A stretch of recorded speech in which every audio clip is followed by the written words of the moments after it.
দাবি আমাদের দাবি মানতে হবে মানতে হবে। যারা বেতন ভাতা পায় না তারা ঢেলে দাও ঘুরিয়ে দাও ঢেলে দাও ঘুরিয়ে দাও।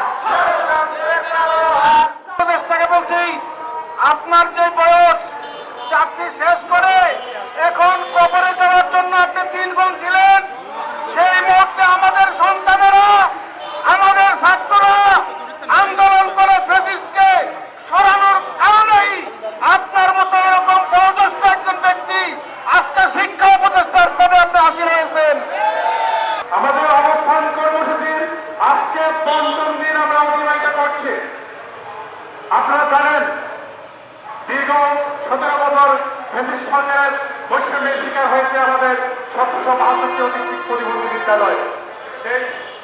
সেই বৈষম্যের শিকার হয়ে আজকে আমরা রাজপথে দাঁড়িয়েছি সেই বৈষম্যের প্রতিবাদ করার জন্য। সেই বৈষম্যের প্রতিবাদে আমরা আমাদের অবস্থান কর্মসূচি অব্যাহত রাখছি। আমরা আমাদের জীবন বিলীন করে হলেও, আমাদের শরীর পতন করে হলেও আমরা আমাদের সেই শিক্ষক প্রতিনিধি বাহিনী শেখাতে আমরা সময় দিব, প্রয়োজনে জীবন দিব। এদেশের শিক্ষা ব্যবস্থার উন্নয়নের জন্য শিক্ষা জাতির মেরুদণ্ড।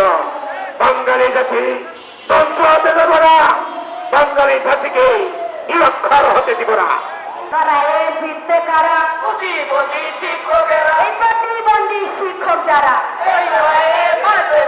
প্রতিবন্ধী শিক্ষেরে জেগেছে, প্রতিবন্ধী শিক্ষক জেগেছে, জেগেছে রে জেগেছে, প্রতিবন্ধী শিক্ষক জেগেছে।